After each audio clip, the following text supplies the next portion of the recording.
Oh, morning guys. It's another day, another Zola. See out here at the farm. Vanishiri kuchena nzi kuwe. Mwenzo, kunokuti eve belief yokuti anzi wanzwa kuwe chichema. So roti kune zvakaiba zvichaitika meno. Ndakangozvinzwa. Guys, unozvipotsere tono. Kuchena. You somewhere out. Yo, etema, yo.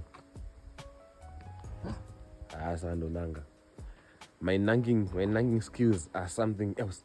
Anyways, guys, to those who subscribed after that Mushakuno, because I think that Mushakuno about 6K or 7K. So to my new subscribers, those who don't know our farm, let me give you a young house to Nyana. You understand? So this is my father's house. Let me come here. So let me start by there. Ukoko kumba kwa mkoma wa baba wangu. Koma na mdaro wangu. So yeah. That's what the sea has to do, and then there's no longer anyone who is living there. So this is the bound rest of Forjica. And then I'm in a kaya kukanika cottage or something. So kana kwa kuno uteta kuti ringe rava dongo because apasa no gare koko. And then yeah, dongo akavaka misha kutango. And then coming here, imiti ino ndi mihakwa. Inoita dzinonzi hakwa dzakatonge like matamba. But tumatamba tu zindaka kunwa so kana dzaiba dzinoita yellow. But don't mind my face, it's still in the morning and I didn't even bath.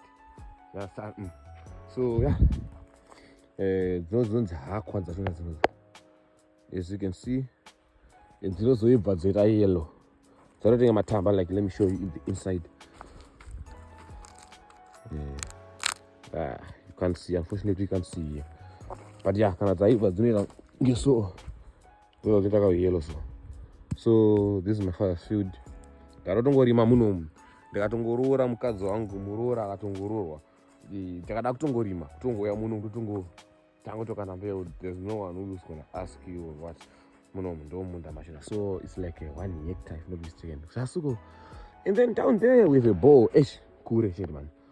In this field tadzika kuzasuko kune motero kokoyo sasuko koneko somewhere there is a bow rakacherwa pafamba napa ende asaranguswa chikugochwa chache, but there's a bowl rune chipipe chakarubuda panze. Then yeah, then we come to this house. As you can see down there, this is my father's house, my father's mansion. Mansion.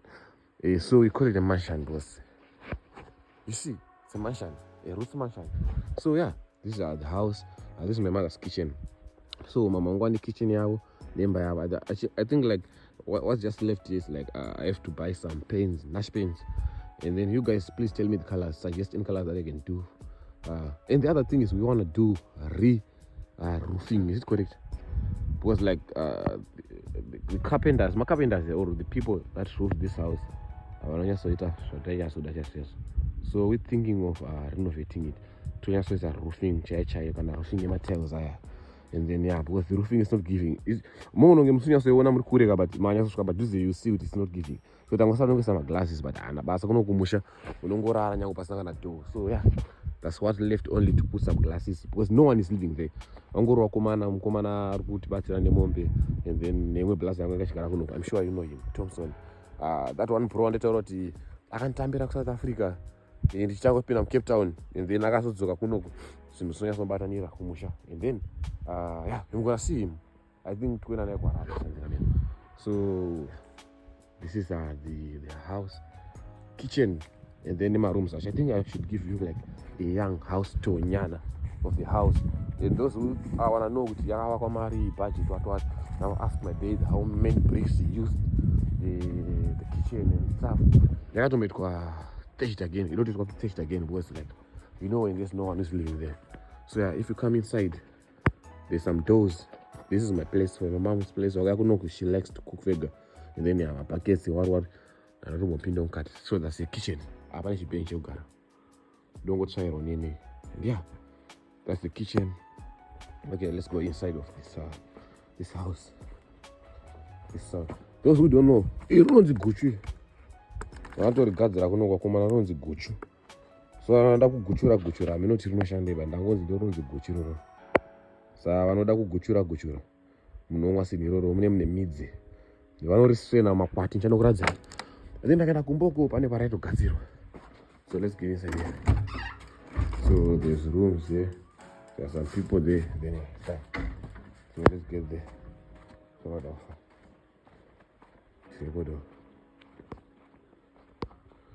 So I'm gonna mean this. Then the toilets. Toilet.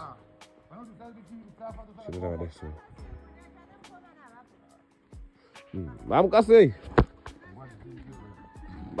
go. Damuka. Chisada. Why does it? Our bullet. What? Oh, do say. I tell you. Mundero don't so. She never down. Oh, Munda bag you. Okay. So, no, Munda just to the payada. Give it a nanga de matanga. Tumugoradze mombe. So guys, musha wangu no ndikufamba nejini rangu unobata kuma ends. So guys, musha wedu kunonzi ku Mount Darwin. You understand? Ichikwere chembudzi chadzoka nepo. Chikuradza. Ndishe huko amene. Izo mbudzi zedu zalapa pedzi. Mbudzi chanokuradza paddock kwachona. Okay. Let's go to ndinokuradza. How our farm looks like. Tokuradza mombe dzedu. Mombe zachanororesa. So if my wife is watching this, you know mombe dzatiri kunoona ndo dzachazotakura kuno. Chinosiya kumba kwenyu. Dzitoriko. Andika. Asita zvinhu zvekunyepa. Dzitoriko mombe idzodzo. Dzichatozotorwa. So let me go you and show you kuti zvakamira sei mombe dzacho. Dzatiri kutaura nezvazvo. You understand? Okay, let's go check. So kuno ndokumatanga dzimba dziri ukoko andichazokupai tour kuti apa ndepanani, then dzimwe dziri ukoko kuti kwanani stuff. So yeah, for now let's come here and see what izo ndo dzimwe dzemombe dzinenge mukonyedzo dzinenge dzisina kuda kubatika pane paivhara dzimwe mombe but yeah, hazvina zvinda tidzodzo dzaziya kudzoka kumba. So ukoko ndichasvikako as you can see kuti tumombe turiko ndichasvikako ndokutsanangurira ikoko. So yeah, idzi ndo mombe dzedu dzepamakara, ndo mombe dzepamakara farm idzi. Kuchazoya timu taakukama zvedu makuseni. Tinodzikama mukaka. We milk it like. Sapa pane chiti mhenya dzevana dzakasisa. I'm sure you are wondering what is kusisa. Akatenga kuwara seka. Wafanana na ex yangu deso. Sadaro saite hiyo. Unengo chitoti wa love wasangana na ex yako mudanga. It is. Ndo mombe dzedu idzi. As you can see how cute he is. He's cute, ne? He's cute, ne? Dzakasimba mombe. I think you can see for yourself kuti this is my central end. Tine mombe dzakasimba zisingaite. Because kuno tine bena shama. Tinofeeda mombe because kune masango, as you can see masango is wakada ufamba prazi edu ahuri pedze, you won't finish it because mazi farm mazomba ya ameno kuti vanhu vaya vaitumbo mamezhera 100 hectares yacho. Mazi farm ahuri pedze kuti famba the whole day like. So ndizo mombe I think around 40 something, I don't know. Dzese totally. Man. But yeah. So I don't danga racho. You know it. So let me take you. So I'm gonna dangare mombe ruko. Andika. Okay. Let me take you to the what do you call it? Paddock yembudzi. Ne paddock yembudzi. Mbudzi dzinogwa dzingosiwe dzingomhanya. Dzinovhurwa hadzo but dzine kwadzinoiswa kana yango yechibage ya. Saka ino ndongo yechirimera ameno inosaizirwa mbudzi ameno ndongo yechirimera tameno. So zvataita tinokama mombe dzedu. Kana mombe dzedu dzichi dzakasisa. Achiri makusensa atadzikama. Muru tinodzishafa kuno, tinodziwandisa kuno. Yekuno kwakomana taura. So as you can see how cute these babies are. Tune dzungu, but yeah, look at this one. You see? So yeah, unotu muru twedu. Twationa soti twakutofara because toifunga pamwe tikaze kuda kuyozotivhurira nekangaruko kwa. So you know currently we have 3 cattle that kukama that we are milking. We are milking 3 cattle. So 2 toes apa nobody get up. So this is a paddock. It's 2 by 2. 200 meters length, 200 meters width. So ziroboti yakareba 200 papanapa. Ifo mombe dzikukamwa bosi pade kangagara pako. Yakareba 200 meters kudai so. Then 200 meters kudai so. Ndo paddock yedu inogara. Saka mhuri dzikazi tadzivharira so that the reason why tisa mhuri kuri separating nemombe kana ndechekuti dzinopedza mukaka dzikagara rana mai vacho koko dzinotanga kukama idzi kuti anoisi mombe dzikagara rana mai vacho dzinoyamwa mukaka wese dzoupedza tosiya mukaka weti. So tinotanga takama first kana chike takama and then mombe dzaona chiko maona mune kuharare nyararai. Anyways, I'm kidding. So I guess as you can see manjuma imombe sina nyanga inonzi njuma. Mam juice is here. Okay. So yeah. That's it. Those are so now let me take you back to the yard. Let me take you back to the yard. So let's go back to the yard. And then I'll show you what's popping there. I'll show you the bound.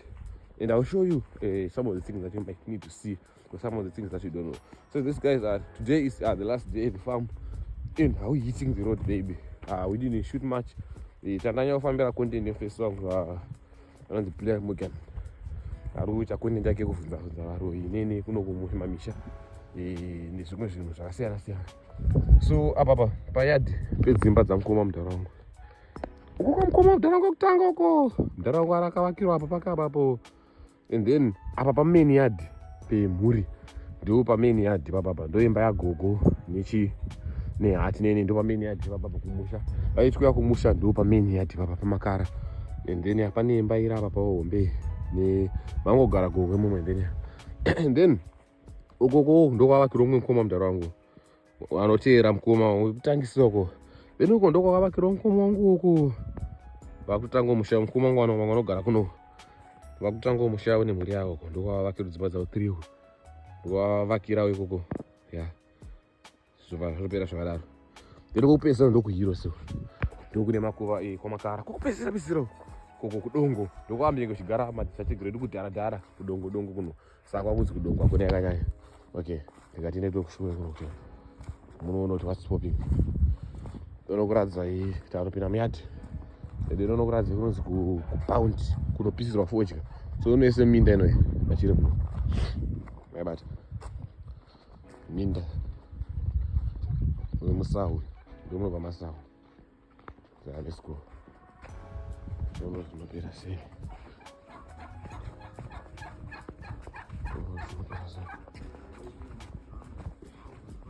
azione masoi nombobva maona mombe hamai manje I think around 10 hai manje atina bai manje so dzimorungwa kwezvezvo but 8 wara ndoafonera ndisvike pabha ndikuezvezvo wara ndikuezvezvo unobuda nguva iyo I think ndotarisa tiri kubuda asi unya kugara mai chira kutobuda. So imbwe iri kuyamwisa zvana zvayo amene zvana zvacho nekukura kwazvaita zvichiri kuyamwa zvakutobata mbava izvo shocking zvana zvakutomwa mukaka izvo yakatokitsa.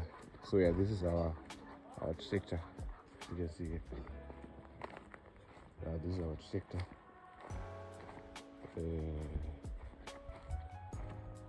So yeah, tractor inongoshandiswa nguva yekurima ndoba tinongoimutsa iri papa still in condition. Yakangotengwa inongoishingopakwa papa yakutoparara nekuramba yakapaka. But as you can see, still in condition though. It's just that maybe my first model is a tractors, but it's a Ford 630. I mean, no more horsepower, no much, but everything still intact. Even the exhaust still intact. The dashboard, the seat, everything.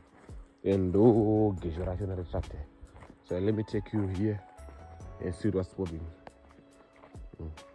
Ndoguma mishakwana mkoma undarangu anabankuru.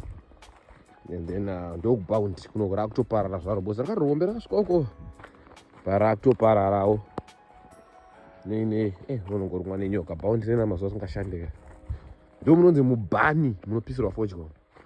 So moto unenge uri muzasi umu ndomune heat. Ndiani ari uri forokoshwa. Ma temperature. Makachora temperature bhani. Tondozvezvera mubhani. Mune makaiswa munonzi mitepe inenge ine fodya. Ndiri murimo ken. Murimo nasi. Anyways, yeah. Ndo mubaundi. Ndovanopisirwa fodya. Udidzenjiswa nawo. Vazodzirika uri muside. Nekukurawo zvakavakwa nemadzitateguru edu kani. Nekuita zvichikurawo nekuita sese. Saka ndo zvinhu zvacho nezvo. You understand? So I don't know. I don't have much to show you. And zvinopera sei. Yeah. Maira sei apo? Makadiko nenjuma. Tungwavha nemagwavha. Wadikwa kwamuri kubva kumboko.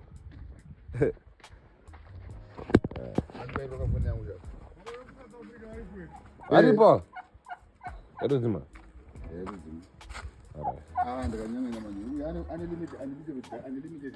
Ndichisada. Okay. Yeah, ndiko rune mvura mubhaketi. Ndodiro mvura. Ndisi sumudi. All right.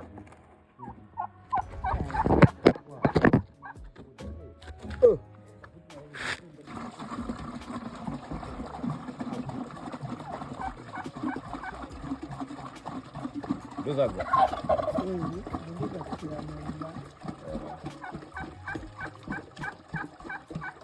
Bakwana. Yakwana. Unaona utakula. Aiwa. Pesa. Pesa mumba. All right.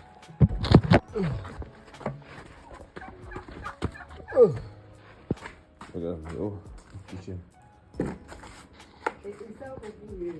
Oh, start.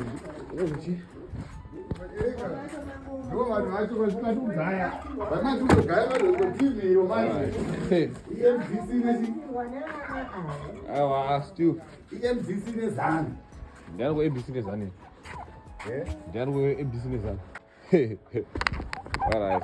Can you phone yako kuri green? So there's ndo kunozochi. Kumba kwedu. So yeah guys, I think this vlog we've come to the end of the vlog, and don't have much to show you. Yeah. Ndo mamba peda. And then the house is here. So yeah guys, I beg you guys, thank you for watching the video to the end. If it's your first time, please make sure you like, comment, share, and subscribe to my YouTube channel for more and more content. Understand? So those who are abroad, that's what you can do. You can come kumamisha, build a property. Kunokwa kuna inozoyezo kupwanyira kunzi wakavakirei. This and that. At least wakafona pe kunosvikirawo. At least wakabvawo kuma UK koko. Unoona pe kunosvikirawo wakavakawo dzimba dzako and stuff. You understand? So thank you guys for watching the vlog to the end. Make sure you like, comment, share, and subscribe to my YouTube channel for more and more content. You understand? Pane vlog richauya rakanzi 24 hours with me at Roots. Unfiltered, no electricity, no Wi-Fi, no luxury life, no luxury life. But yeah, thank you guys for watching the video to the end. Make sure you like, comment, share, and subscribe to my YouTube channel for more content. You understand? Peace out.